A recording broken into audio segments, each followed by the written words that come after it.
बोलो पार्वती पते हर हर महादेव। दोस्तों, तुलसी माता इस वीडियो को जो भी सच्चे दिल से लाइक करे, उसके घर में आप स्थायी रूप से निवास करें, उसकी झोली खुशियों से भर दें और उसके घर में कभी धन धान्य की कमी ना होने पाए। तुलसी माता को जल देते समय बोलने चाहिए ये 3 शब्द जिनसे सभी मनोकामनाएं पूरी होती हैं। आज हम इस वीडियो में जानेंगे कि तुलसी माता को जल देते वक्त कौन से शब्द बोलने चाहिए। किसी समय की बात है, भगवान विष्णु विश्राम कर रहे थे, तभी देवी लक्ष्मी वहां आईं और भगवान विष्णु से तुलसी माता को जल देने के महत्व के बारे में पूछा। भगवान विष्णु ने उन्हें तुलसी माता को जल देने के महत्व को विस्तार से बताया। तब देवी लक्ष्मी ने कहा, हे स्वामी, आपने मुझे तुलसी माता के महत्व के बारे में बताया, लेकिन अब मैं ये जानना चाहती हूँ कि तुलसी माता को जल कैसे देना चाहिए, उनकी सेवा की सबसे श्रेष्ठ विधि क्या है और जल देते समय कौन सा मंत्र बोलना चाहिए। भगवान विष्णु ने उत्तर दिया, प्रिय देवी, जैसा कि मैंने तुम्हें तुलसी माता के महत्व के बारे में बताया, उसी तरह तुलसी माता को जल देते समय बोला जाने वाला मंत्र भी बहुत महत्वपूर्ण है। ये मंत्र 3 शब्दों का है, लेकिन इसका असर अत्यंत शुभ और कल्याणकारी है। जो भी रोज तुलसी माता को जल देते समय इन 3 शब्दों का उच्चारण करेगा, उसके घर में माँ लक्ष्मी का वास होगा, उसकी दरिद्रता समाप्त हो जाएगी और उसे अपार धन धान्य की प्राप्ति होगी। मंत्र के महत्व को बताते हुए भगवान विष्णु ने कहा, इस मंत्र का महत्व सुनने से ही मनुष्य के सभी पाप नष्ट हो जाते हैं। उसे हजारों वर्षों तक तुलसी माता को जल देने के पुण्य का फल मिलता है। फिर भगवान विष्णु ने देवी लक्ष्मी को एक कथा सुनाई। उन्होंने कहा, दक्षिण दिशा में यमनगरी नामक एक नगर था, जहां रमेश नाम एक ब्राह्मण रहता था। वो अत्यंत पापी और गलत कामों में लिप्त व्यक्ति था। जन्म से ब्राह्मण होते हुए भी वो धार्मिक कार्यों से दूर रहता था। न वो पूजा करता, न ध्यान, न जप और न ही किसी का सत्कार करता। वो मदिरापान और मांसाहार भी करता था और हमेशा अनैतिक कार्यों में व्यस्त रहता था। और वो ब्राह्मण दिन में खेत में काम करके पत्ते बेचकर अपनी जीविका चलाता था और रात में वेश्याओं के पास जाता था। इस तरह उसने अनेक वर्षों तक अपना जीवन इसी पापपूर्ण तरीके से बिताया। फिर एक दिन वो दुर्बुद्धि ब्राह्मण पत्ते इकट्ठा करने के लिए एक आरशी की वाटिका में पहुंचा और पत्ते तोड़ने लगा। तभी एक काले सर्प ने, जो काल के रूप में वहां उपस्थित था, उसे काट लिया। उसी समय उसकी मृत्यु हो गई। उसकी मृत्यु के तुरंत बाद यमराज के दूत वहां प्रकट हुए और उसकी आत्मा को लेने के लिए आए। वे उसे यहलोक ले जाने लगे। मार्ग में वो ब्राह्मण यमदूतों के सामने रोने और विलाप करने लगा। उसने कहा, हे दूतों, मुझे कहाँ ले जा रहे हो? मुझे छोड़ दो, मेरे प्राण बचा लो। लेकिन यमदूत बोले, अरे पापी ब्राह्मण, तेरे दुष्कर्म के कारण तुझे ये दंड मिला है। अब यमराज तुझे घोर नरक में डालेंगे। यमलोक पहुंचने पर चित्रगुप्त ने उस ब्राह्मण का पूरा लेखा-जोखा प्रस्तुत किया। उन्होंने कहा, हे धर्मराज, इस ब्राह्मण ने अपने पूरे जीवन में केवल पाप किए हैं, इसने कभी कोई पुण्य कार्य नहीं किया। धर्मराज ने दूतों से कहा, हे दूतों, इस घोर पापी ब्राह्मण को नरक में डाल दो, इसे अपने कर्मों का फल भोगना होगा। यमदूत उस ब्राह्मण को नरक में ले गए और उसे भयंकर अग्नि में धकेल दिया। वो कई वर्षों तक नरक की यातनाएं सहता रहा। इसके बाद उसे अगले जन्म में बैल के रूप में जन्म मिला। बैल का शरीर पाकर उसने भारी बोझ उठाने का कार्य किया। उसका मालिक उससे दिन रात काम करवाता था। जब उसकी शक्ति समाप्त होने लगी तो मालिक ने उसे एक लंगड़े आदमी को बेच दिया। वो लंगड़ा आदमी उस बैल का उपयोग अपने बोझ उठाने के लिए करता था। बैल ने 8 वर्षों तक उसकी सेवा की। फिर एक दिन वो बैल लंगड़े आदमी को लेकर एक ऊंचे पर्वत पर चढ़ा। अधिक परिश्रम और थकान के कारण वो बैल मूर्छित होकर गिर पड़ा और अंतिम सांसें लेने लगा। वहां खड़े लोगों को उस बैल पर दया आ गई। उन्होंने उसके मुख में पानी डालने का प्रयास किया। उसी भीड़ में एक पुण्यात्मा व्यक्ति भी था। उसने अपने पुण्य का थोड़ा भाग उस बैल को दे दिया। इसे देखकर अन्य लोगों ने भी अपना पुण्य उसे देना शुरू कर दिया। उसी भीड़ में एक वैश्या भी खड़ी थी। सभी अपना पुण्य उस बैल को देकर उसका उद्धार करने का प्रयास कर रहे थे। ये देखकर उसने भी अपना पुण्य उस बैल को दे दिया। कुछ देर बाद उस बैल की मृत्यु हो गई। फिर उस स्थान पर यमदूत आए और उस बैल के शरीर से उस ब्राह्मण की आत्मा को निकालकर यमलोक ले गए। यमलोक पहुंचने पर उसे यमदेव के सामने प्रस्तुत किया गया। चित्रगुप्त ने जब उसका लेखा जोखा देखा तो वे चकित रह गए। वैश्या के द्वारा दिए गए पुण्य के कारण उसके सभी जन्मों के पाप नष्ट हो चुके थे। यमदेव ने कहा, हे ब्राह्मण, उस वैश्या ने तुझे अपना पुण्य देकर तुझ पर बड़ा उपकार किया है। उसी के पुण्य के असर से तुम्हारे सभी पाप नष्ट हो गए हैं, इसलिए अब तुम्हें फिर से मनुष्य जन्म प्राप्त होगा।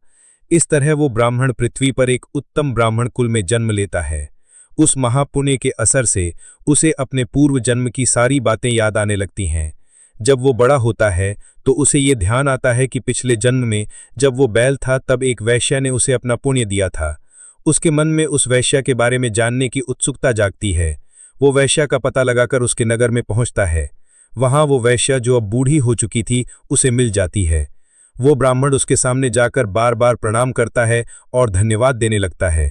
वैश्या उससे पूछती है, हे ब्राह्मण श्रेष्ठ, आप कौन हैं और किस कारण मुझे धन्यवाद दे रहे हैं? मैंने आपका कौन सा कार्य किया है जिसके लिए आप मुझे नमस्कार कर रहे हैं? तब ब्राह्मण कहता है, हे माते, आपने मुझ पर बहुत बड़ा उपकार किया है। आपके पुण्य के असर से मेरे सभी पाप नष्ट हो गए हैं, इसलिए मैं आपको बार बार नमस्कार कर रहा हूँ। बोलो पार्वती पते हर हर महादेव। ऐसे ही शास्त्रों को जानने के लिए वीडियो को लाइक करें और कमेंट में जय श्री विष्णु लिखना न भूलें। मैं वही बैल हूं जिसे तुमने अपना पुण्य देकर जीवन दान दिया था। अपने पाप कर्मों के कारण मुझे पिछले जन्म में बैल बनना पड़ा। उस पर्वत पर जब मैं अंतिम सांसें ले रहा था तब तुमने अपना पुण्य मुझे दे दिया था। उसी पुण्य के असर से ही आज मुझे फिर से मनुष्य जन्म मिला है और अपने पूर्व जन्म की सारी बातें याद हैं। किंतु हे माँ, मैं यहाँ ये जानना चाहता हूँ कि तुमने मुझे कौन सा पुण्य दिया था जिससे मेरे सभी पाप नष्ट हो गए। मैं उस पुण्य के बारे में जानना चाहता हूँ। तब वैश्या ने कहा, हे ब्राह्मण श्रेष्ठ, मैंने तो अपने जीवन में कोई पुण्य का कार्य नहीं किया, पर मेरे घर में एक तोता है जो पिंजरे में रहकर हमेशा कुछ बोलता रहता है, जिसे सुनकर मेरा अंतःकरण पवित्र हो गया। वही मंत्र मैंने आपको पुण्य स्वरूप दान किया। फिर वो वैश्या और ब्राह्मण उस तोते के पास गए और उससे पूछने लगे, हे शुक, तुम कौन सा मंत्र बोलते हो जिससे हमारे जीवन का उद्धार हुआ? ये मंत्र तुम्हें किसने सिखाया और इसका क्या अर्थ है? तब उस तोते ने अपने पूर्व जन्म का वृत्तांत सुनाना शुरू किया। वो बोला, हे ब्राह्मण श्रेष्ठ, पिछले जन्म में मैं एक ब्राह्मण था। मुझे अपने ज्ञान का बहुत घमंड था। मैंने कभी गुरुजनों का सम्मान नहीं किया, बल्कि उनका बार बार अपमान किया। अपने अहंकार के कारण मेरा स्वभाव क्रोधी और द्वेषपूर्ण हो गया। मैं सभी को तुच्छ समझने लगा और विद्वानों का भी अपमान करता था। कालांतर में मेरी मृत्यु हो गई और मुझे यमलोक ले जाया गया। पूज्य व्यक्तियों और गुरुजनों का अपमान करने के कारण मुझे तोते के कुल में जन्म लेना पड़ा। तोते के रूप में जन्म लेने के बाद छोटी अवस्था में ही मेरे माता पिता का साथ छूट गया।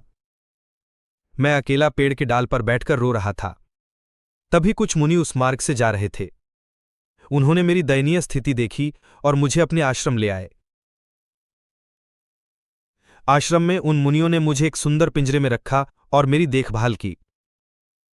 वे मुझे प्रतिदिन भोजन कराते और मुझसे स्नेह करते थे।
चंदन का तिलक करें।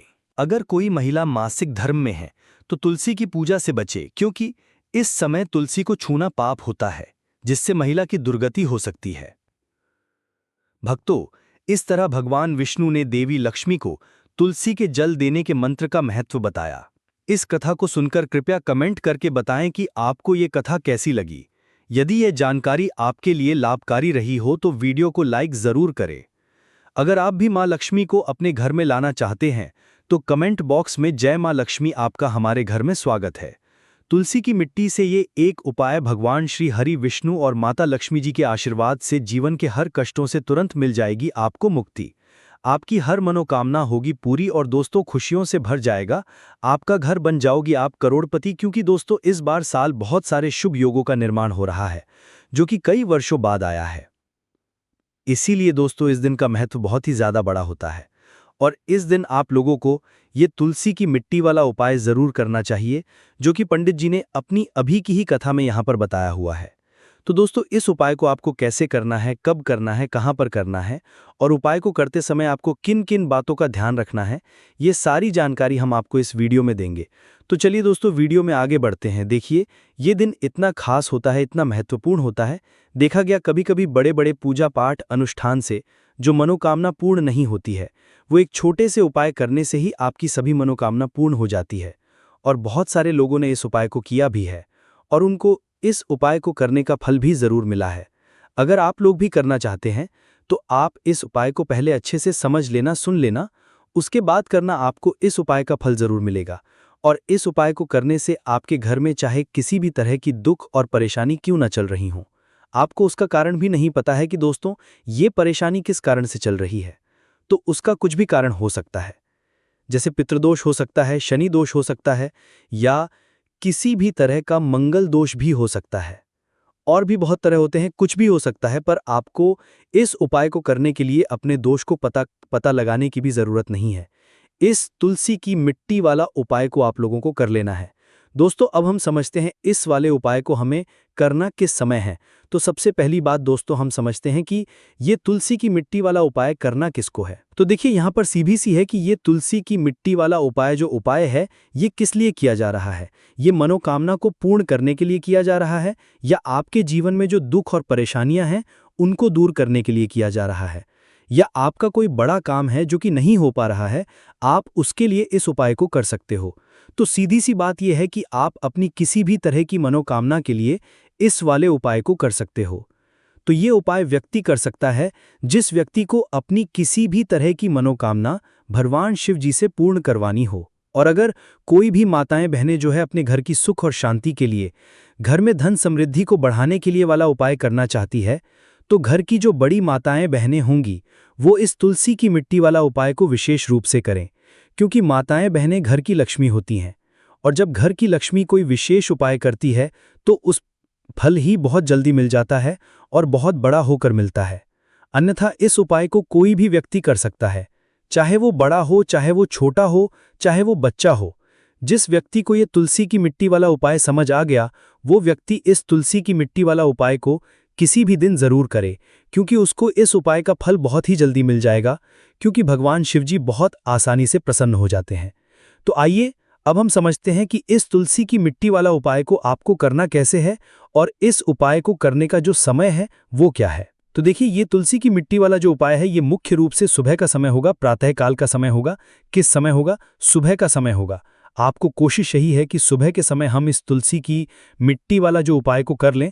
पर किसी कारणवश अगर आप सुबह को इस उपाय को ना कर पाओ, आपको कहीं काम से जाना हो या किसी और काम की वजह से आप उपाय को ना कर पाओ, तो आपके पास फिर दूसरा मौका रहेगा जो कि शाम के समय का रहेगा, प्रदोष काल का रहेगा।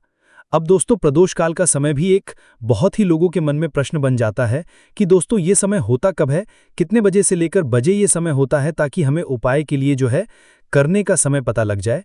तो हम आपको बता दें, प्रदोष काल का जो एक समय होता है शाम का, वो होता है शाम के 6 बजे से लेकर शाम के 7 बजे के बीच का।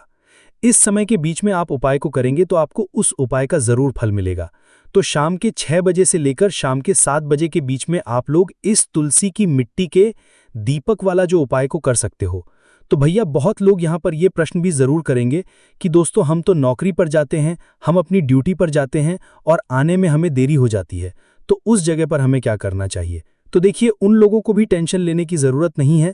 अगर आप लोग इस उपाय को शाम के समय प्रदोष काल में कर रहे हैं और अगर आप आने में देरी भी हो जाती है, आपको आने में 7 बजे तक आप नहीं पहुंच पाते हो, तो दोस्तों आप 7 या रात 8 बजे तक भी उपाय को करोगे तो भी चल जाएगा।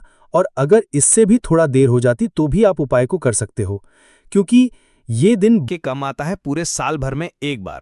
इसलिए जब आपको मौका मिल जाए, जब आप इस उपाय को जरूर कर लेना। कोई भी उपाय हो आप कभी भी कर सकते हो, समय के थोड़ा अंतर्गत ही कर लो, पर किसी कारणवश अगर ना कर पाओ तो फिर आप थोड़ा देरी से भी कर सकते हो, आपको उपाय का फल जरूर मिलेगा। पूज्य गुरुजी ने कहा है कि जब भी आपको सिर्फ और सिर्फ तुलसी की मिट्टी वाला उपाय करना है, इससे आपके जीवन में अगर धन वैभव की परेशानी चल रही है, अगर आप रुपए पैसों के लिए बहुत ज्यादा परेशान रहते हैं, आर्थिक तंगी चल रही है, कई बार आप कोशिश बहुत करते हैं, मेहनत बहुत करते हैं, लेकिन आपको धन हासिल नहीं हो पाता है, आप मेहनत करने के बावजूद भी सफल नहीं हो पाते हैं, आप अपने व्यापार में असफल हो जाते हैं, नौकरी करने में असफल हो जाते हैं, किसी भी कार्य में अगर आप असफल हो रहे हो या फिर आपको धन की हानि हो रही हो, तो गुरुजी ने कहा कि आपको ये छोटा सा उपाय, तो चलिए जानते हैं इस विशेष उपाय के बारे में। लेकिन उससे पहले एक प्रार्थना, अगर आप श्री शिवाय टीवी चैनल पर नए हैं तो कृपया चैनल को सब्सक्राइब जरूर कर लें और वीडियो को लाइक करके कॉमेंट बॉक्स में जय श्री हरि विष्णु जी, जय माता लक्ष्मी जरूर लिख दें, जिससे कि भगवान श्री हरि विष्णु जी और माता लक्ष्मी जी की कृपा सदैव आप और आपके परिवार पर बनी रहे और आपको कभी भी धन से संबंधित किसी तरह की कोई कमी ना हो। आज का वीडियो बहुत ही खास होने वाला है, क्योंकि किए जाने वाले 3 विशेष उपाय आज आपको इस वीडियो में बताए जाएंगे। ये उपाय आप अपनी परेशानी के अनुसार कर सकते हैं। इन उपाय में आपको धन के उपाय बताए जाएंगे, आपकी मनोकामना पूर्ति के उपाय बताए जाएंगे, जीवन में किसी भी तरीके संकट चल रहे हैं, परेशानियां चल रही हैं तो उनको दूर करने के उपाय बताए जाएंगे। चलिए जानते हैं पूज्य गुरुजी द्वारा बताए गए सबसे पहले और सबसे खास उपाय के बारे में। इस उपाय के लिए आपको सबसे पहले जरूरत पड़ेगी 1 चुटकी तुलसी की मिट्टी की और थोड़ी सी पिसी हुई हल्दी, और आपको तुलसी की मिट्टी का उपाय कर लेना। देखते ही देखते करोड़पति बन जाओगे, क्योंकि आज की वीडियो बहुत ही खास है, विशेषकर उन लोगों के लिए जो अपने जीवन में जल्दी से जल्दी धनवान और महाधनी बनना चाहते हैं, जिनको जल्दी से जल्दी धन चाहिए।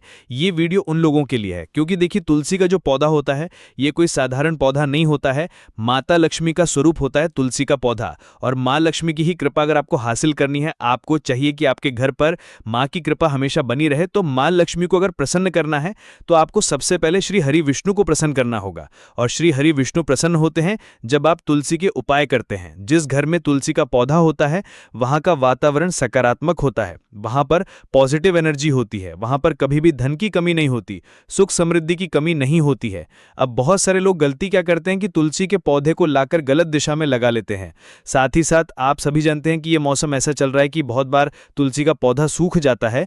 तो अगर आपके घर में भी अगर कोई भी एक ऐसा तुलसी का पौधा है जो सूख गया है, तो तुलसी के पौधे की सूखी लकड़ी का ऐसा उपाय आपको बताएंगे जो रातों रात आपके भाग्य को चमकाने का काम भी करेगा और महाधनी बनाने का काम भी करेगा। क्योंकि तुलसी के पौधे की सूखी लकड़ी ऐसा समझिए कि आपके जीवन में इस तरह से धन को लेकर आएगी, जिसके बाद आपने कभी कल्पना भी नहीं की होगी कि कभी आप इतना धनी भी बन जाएंगे। तो चलिए बात कर लेते हैं कौन सा उपाय है, कैसे आपको करना है और किस समय आपको ये उपाय करना है। तो देखिए, उपाय को करने के लिए आपको तुलसी की सूखी लकड़ी लेनी है। कितनी? 7 तुलसी की सूखी लकड़ी लेनी है। चाहे तो तुलसी की जो लकड़ी होती है उसे 7 भागों में आप तोड़ लें, छोटा छोटा, है ना। बहुत छोटी छोटी सी लकड़ी आपको तुलसी की लेनी है। अब आपको क्या करवाना है, यहां पर लेना है आपको सूत या फिर सफेद धागा। सफेद कलर का धागा आप ले लें, ये जो सूत आता है जिसे मौली धागा कलावा बोलते हैं, वो आपको लेना है। अब आपको क्या करना है कि अच्छे से इन 7 तुलसी की लकड़ी को सूत या फिर सफेद धागे से बांध देना है। गोल गोल करके उसको 7 लकड़ी को आपको बांध देना है। बांधने के बाद 7 लकड़ी को आपको अपने घर के मंदिर में श्री हरि विष्णु के सामने रख देना है ना। किस दिन?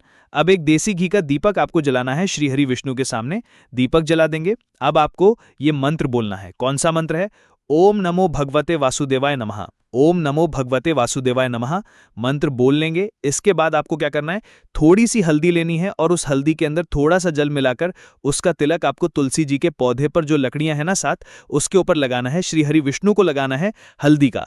अब आपको क्या करना है, उन 7 लकड़ियों को अपने घर के मंदिर में ऐसे ही रखा रहने देंगे।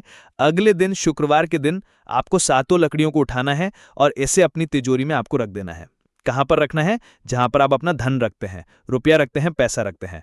अब ये उपाय जब आप करते हैं तो ये समझ लीजिए कि श्री हरि विष्णु इतना ज़्यादा आपसे प्रसन्न हो जाते हैं कि आपके जीवन से दरिद्रता, धन की कमी, गरीबी, पैसे ना आना, ऐसी सारी परेशानियों को दूर कर देते हैं। जो लोग इस उपाय को करते हैं वो करोड़ों में खिलते हैं।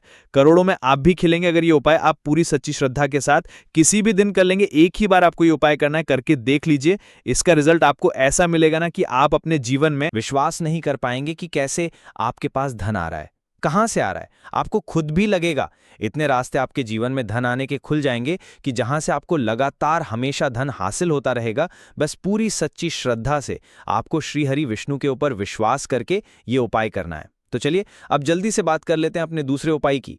देखिए, बहुत बार क्या होता है कि घर में जो पैसा आ रहा होता है, अचानक से वो पैसा आना रुक जाता है। अचानक से पैसे की बर्बादी शुरू हो जाती है। अचानक से घर में बीमारियां बढ़ने लगती है। ऐसा होता है आपके घर में जब नेगेटिव एनर्जी, नकारात्मक ऊर्जा कहीं ना कहीं बढ़ जाती है या फिर किसी की नज़र घर को लग जाती है। तो इन चीज़ों को दूर जब तक आप नहीं करेंगे, आपके घर में पैसों की बर्बादी बंद नहीं होगी। आपके पास धन नहीं आएगा, क्योंकि नज़र लगती है तो घर में पैसा आना भी बंद हो जाता है। अब आपको ये तुलसी की लकड़ी का ही उपाय करना है और फिर देखिए, आपके जीवन में भी आपके अटके हुए काम हैं वो भी बनेंगे और आपके घर में पैसा भी आएगा और आपके घर में जितनी भी परेशानियां आ रही हैं वो सारी परेशानियां भी दूर हो जाएंगी। करना क्या है? तुलसी की लकड़ियां लेनी है आपको। कितनी लेनी है? यहां पर आपको तुलसी की छोटी छोटी सी 7 लकड़ियां लेनी है। तो तुलसी की सूखी 7 लकड़ी आपको लेनी है और साथ ही साथ सफ़ेद रंग का धागा लेना है या फिर सूत लेना है, जिसे हम बोलते हैं। अच्छे से उन 7 लकड़ियों को आपको बांध देना है। बांध दिया। अब आपको क्या करना है? थोड़ा सा गंगाजल लेना है। अब गंगाजल के अंदर आपको इन 7 लकड़ियों को डाल देना है। डाल दिया।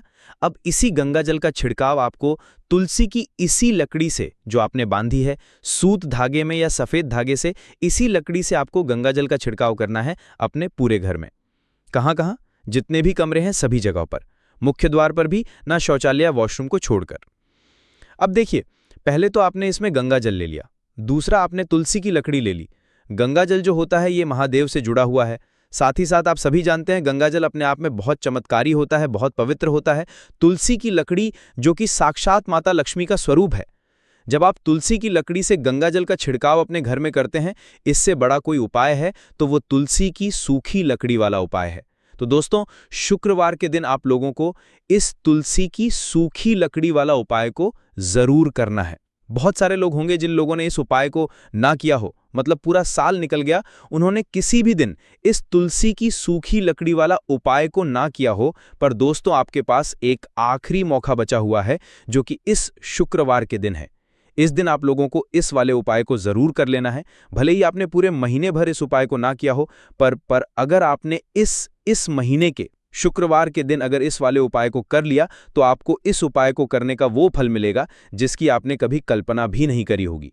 इसीलिए आप लोग इस वाले उपाय को एक बार जरूर कर लेना, ताकि आप लोगों के हाथ से ये मौका ना जा सके और आपको इस उपाय को करने का फल मिल सके। दोस्तों, ये उपाय पंडित जी ने अपनी अभी की ही श्री शिव महापुराण की कथा में बताया है।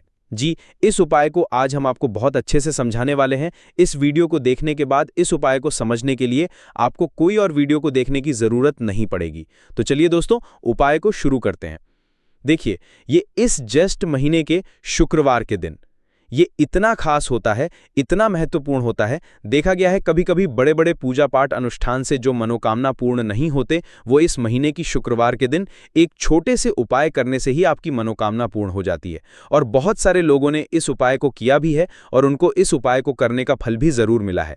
अगर आप लोग भी इस उपाय को करना चाहते हैं तो आप इस उपाय को पहले अच्छे से समझ लेना, सुन लेना, उसके बाद करना। आपको इस उपाय का फल ज़रूर मिलेगा। और इस उपाय को कर लेने से आपके घर में चाहे किसी भी तरह की दुख और समस्या क्यों ना चल रही हो, आपको उसका कारण भी नहीं पता है कि भाई ये समस्या किस कारण से चल रही है। उसका कुछ भी कारण हो सकता है, जैसे पितृदोष हो सकता है या किसी भी तरह का मंगल दोष भी हो सकता है।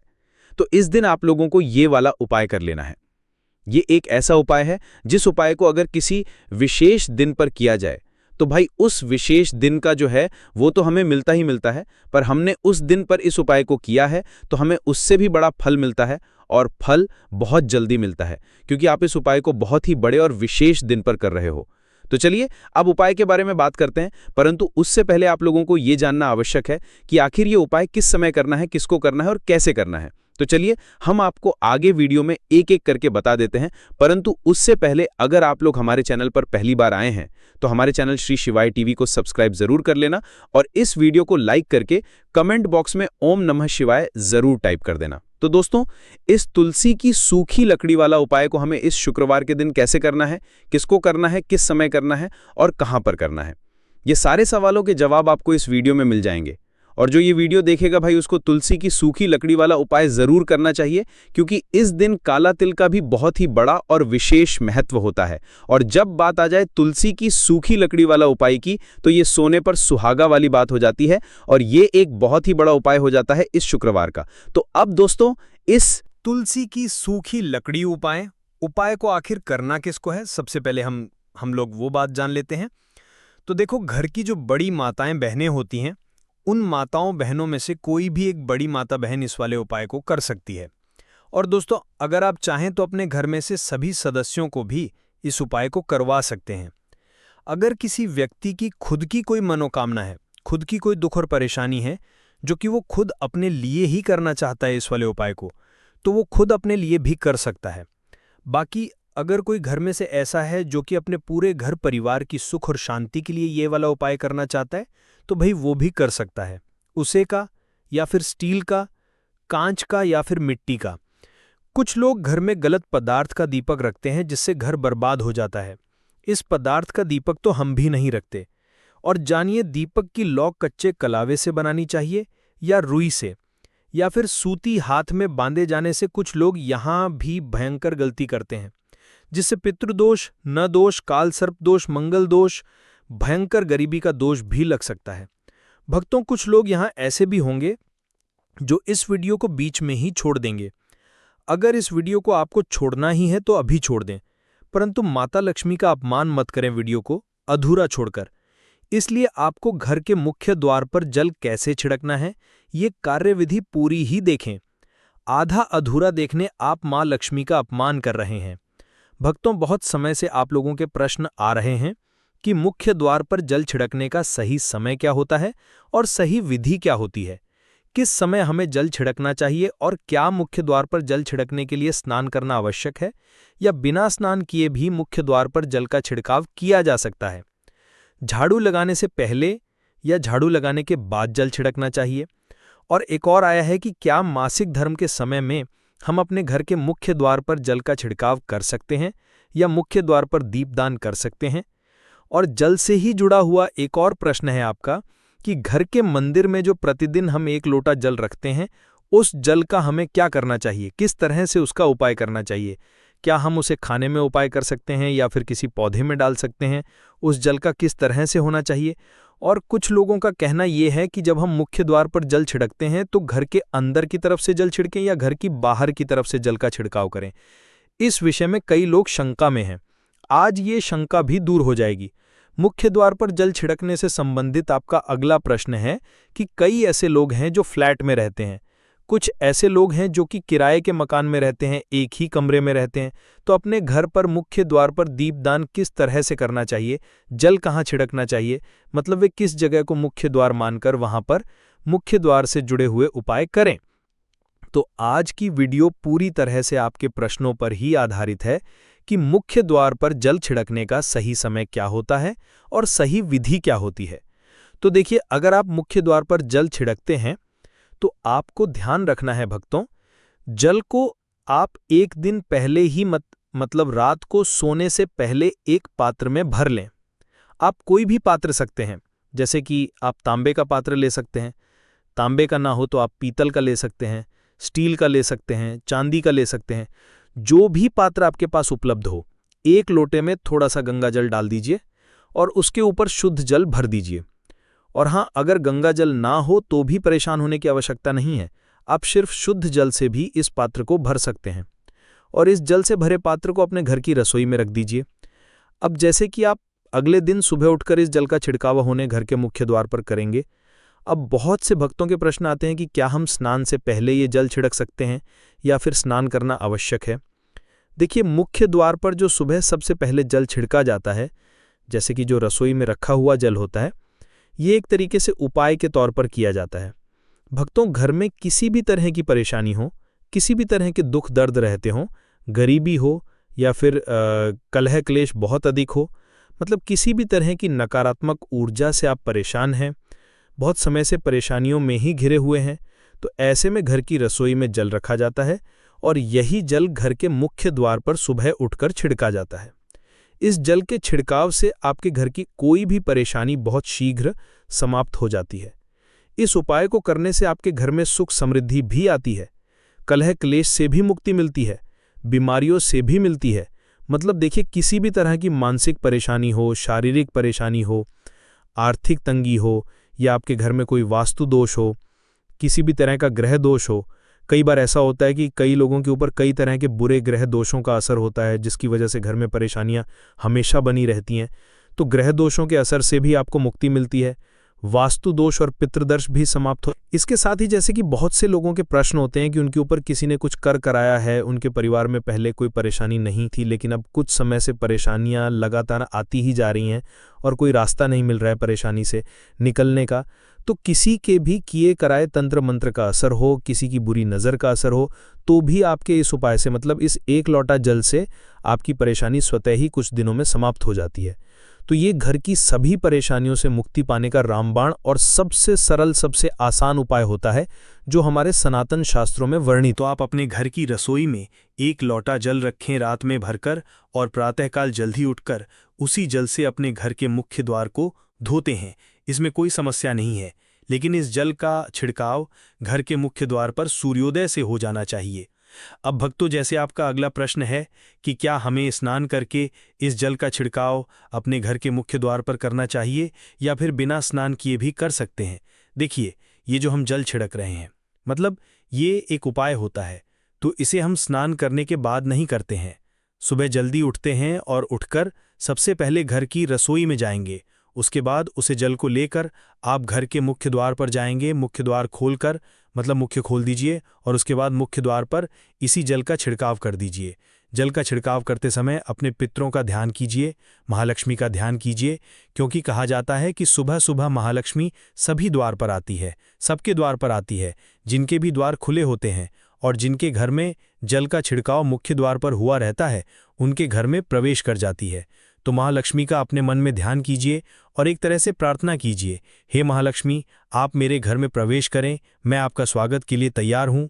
और इसके बाद अपने पितरों का ध्यान कीजिए, क्योंकि हमारे घर की दहलीज पर पितरों का वास समझा जाता है। जब आप दहलीज पर जल के छींटे देते हैं तो आपके पितर बहुत प्रसन्न हो जाते हैं और उनका आशीर्वाद भी आपको प्राप्त होता है। तो सुबह जब आप जल छिड़कते हैं, इसके लिए स्नान करने की आवश्यकता नहीं है, बिना स्नान किए भी यह किया जा सकता है। भक्तों, वीडियो में आगे बढ़ने से पहले आपसे छोटा सा निवेदन है कि कमेंट बॉक्स में जय मां लक्ष्मी जरूर लिखें। मां लक्ष्मी जी, जो भी भक्त इस वीडियो को देख रहा है, उसके घर में सुख समृद्धि आए, उसके घर में कोई भी परेशानी नहीं आए और पूरा परिवार सुख शांति से अपना जीवन यापन करे। भक्तों, यदि आप में से कोई सच्चे मन से महालक्ष्मी जी को मानता है तो कृपया इस वीडियो को लाइक करें और कमेंट बॉक्स में एक बार जय मां लक्ष्मी लिख दें, ताकि आपकी जो भी मनोकामना है वो पूरी हो जाए। अब भक्तों, आपका अगला प्रश्न है कि क्या हमें झाड़ू लगाने के बाद जल का छिड़काव करना चाहिए या फिर झाड़ू लगाने से पहले भी जल का छिड़काव कर सकते हैं। तो देखिए, जैसे मैंने आपको पहले ही बताया था कि उठने के बाद सबसे पहला कार्य जो आपको करना है वह जल का छिड़काव ही करना है। उसके बाद आप झाड़ू लगा सकते हैं, लेकिन एक चीज़ का ध्यान रखिए, जब हम सोकर उठते हैं तो सबसे पहले बिस्तर पर बैठे हुए ही अपने दोनों हथेलियों को जोड़कर और दोनों हथेलियों को सामने से जोड़कर पूरी हथेली को देखा जाता है। उसमें माँ लक्ष्मी का ध्यान किया जाता है और साथ ही 5 देवताओं का ध्यान किया जाता है। 5 देवता कौन कौन से होते हैं? माँ दुर्गा, भगवान शिव, भगवान श्री हरि विष्णु, गणपति गजानन और भगवान सूर्य देवता। 5 देवताओं का ध्यान हम अपने हाथों में ही करते हैं, हथेलियों में ही करते हैं।